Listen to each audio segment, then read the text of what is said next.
अस्सलाम वालेकुम। हम लोग खाना तो ठीक तरह से खाते हैं, हमारी डाइट के अंदर हर तरह की चीज़ें इंक्लूड है, रोटी, चावल, दूध, अंडे, गोश्त, फल। लेकिन उसके बावजूद हमें आए दिन कोई ना कोई मसला पेश रहता है, कभी जोड़ों में दर्द, कभी घुटनों में दर्द, कभी कमर में दर्द और इस तरह की बहुत सी और बीमारियां।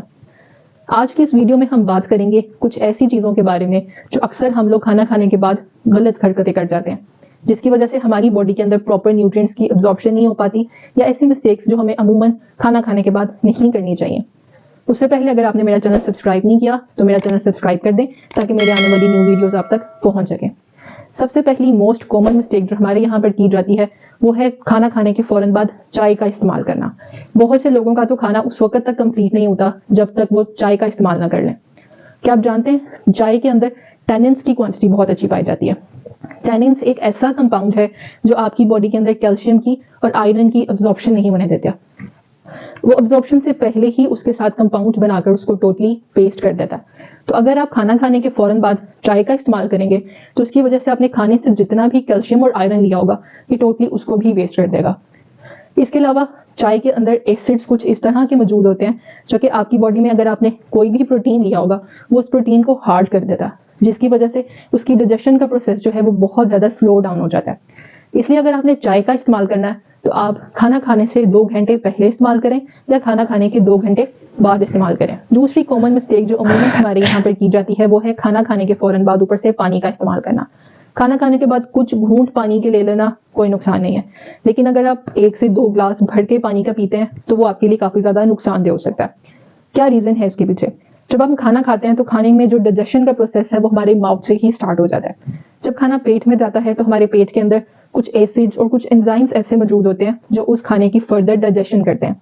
जब हम पानी पी लेते हैं तो पानी पीने के बाद वो डाइजेशन का प्रोसेस जो है वो काफी ज्यादा स्लो डाउन हो जाता है, क्योंकि हमारे जो स्टमक है उसका टेम्परेचर और होता है। जब हम पानी पी लेते हैं तो वो उस प्रोसेस को थोड़ा स्लो डाउन कर देता है। इसकी एग्जांपल मैं अक्सर अपने पेशेंट को बिल्कुल इस तरह से देती हूँ कि जैसे आपके पास एक सिंक है और आप खाना खाने के बाद प्लेट्स को क्लीन किए बगैर उस सिंक में फेंके जाते हैं, तो क्या होता है ऊपर से अगर आप नलका खोल दें तो वो फूड के जो पार्टिकल्स होंगे वो उसमें से ड्रेन नहीं होंगे।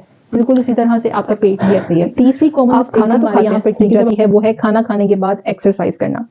जब हम खाना खाते हैं तो खाना खाने के बाद अगर हम नॉर्मल सिंपल वॉक करते हैं 10 मिनट्स की, 15 मिनट्स की, तो उस सिंपल वॉक से तो कुछ ऐसा फर्क नहीं पड़ता, क्योंकि उसने भी एक तरह की आपकी जो मेटाबॉलिज्म है उसको थोड़ा सा बूस्ट करना है, पंप करना है। लेकिन अगर आप स्वीयर किस्म की एक्सरसाइजेस करना शुरू करते हैं, कोई फैट बर्न एक्सरसाइजेस है, कोई एरोबिक्स वगैरह, अगर आप इस तरह की एक्सरसाइज करेंगे तो उसकी वजह से आपको थोड़ा सा प्रॉब्लम हो सकता है। प्रॉब्लम इस तरह से कि जब हम खाना खाते हैं तो खाना खाने के बाद जो ब्लड है उसकी सर्कुलेशन हमारे पेट की तरफ ज्यादा रहती है, क्योंकि डाइजेशन का प्रोसेस चल रहा होता है। ये कुदरत का निजाम है जिसमें हमारा जो ब्लड है उसकी सर्कुलेशन उस तरफ ज्यादा हो जाती है, क्योंकि वो वहां पे डाइजेशन कर रहा होता है।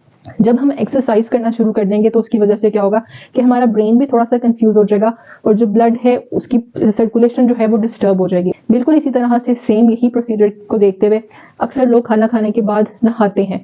नहाने की वजह से भी क्या होता है कि आपका जो मेटाबॉलिज्म है वो काफी ज्यादा स्लो डाउन हो जाता है, क्योंकि आपकी जितनी भी ब्लड स्ट्रीम या ब्लड का जो फ्लो है वो आपका पेट की तरफ रहता है। तो जब हम नहाना शुरू कर देते हैं तो उसकी वजह से वो डिस्टर्ब हो जाता है, उसकी वजह से भी आपका मेटाबॉलिज्म जो है वो स्लो हो जाता है। एक और कॉमन डाइजेशन में हमारे यहाँ प्रॉब्लम आती है वो ये कि हम लोग खाना खाने के अक्सर बाद लेट जाते हैं। बहुत से लोग तो खाना खाने के बाद सो जाते हैं, उनको नींद आ जाती है। तो ये भी एक बहुत गलत प्रैक्टिस है। खाना जो है वो डाइजेशन का प्रोसेस एक ग्रेविटी के प्रोसेस पर चल रहा होता है, ऊपर से नीचे की तरफ मूवमेंट हो रही होती है। तो अगर हम लोग लेट जाएंगे तो लेटने की वजह से क्या होगा कि वो ग्रेविटी डिस्टर्ब हो जाएगी, जिसकी वजह से आपका मेटाबॉलिज्म जो है वो स्लो डाउन हो जाएगा। डेफिनेटली एक आदत है कि आपने खाना खाने के बाद डेयरी प्रोडक्ट्स का इस्तेमाल नहीं करना। अगर आप खाना खाने के बाद डेयरी प्रोडक्ट्स का इस्तेमाल करते हैं तो उसकी वजह से आपको इंडाइजेशन का मसला हो सकता है, आपको गैस, ब्लोटिंग, इस तरह के इश्यूज भी पेश आ सकते हैं। वैसे भी जो डेयरी प्रोडक्ट्स हैं वो फुल डाइट कंसिडर किए जाते हैं, तो अगर आपने उनका इस्तेमाल करना भी है तो वो आप खाना खाने के तकरीबन 2 घंटे के बाद उसका इस्तेमाल कर सकते हैं। नेक्स्ट चीज आ जाती है कि हम लोग अक्सर खाना खाने के बाद फ्रूट्स का इस्तेमाल करते हैं। अगर आपने फ्रूट्स का इस्तेमाल करना है तो फ्रूट्स को आप स्नैक टाइम में इस्तेमाल करें या खाना खाने से 1-1.5 घंटा पहले उसको इस्तेमाल करें, उसको एक एपेटाइजर के तौर पे इस्तेमाल करें, क्योंकि जो फ्रूट्स हैं उसके डाइजेशन का टाइम और होता है।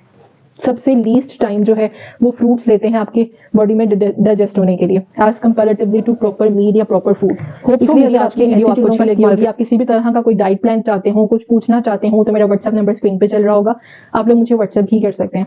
Thank you for watching.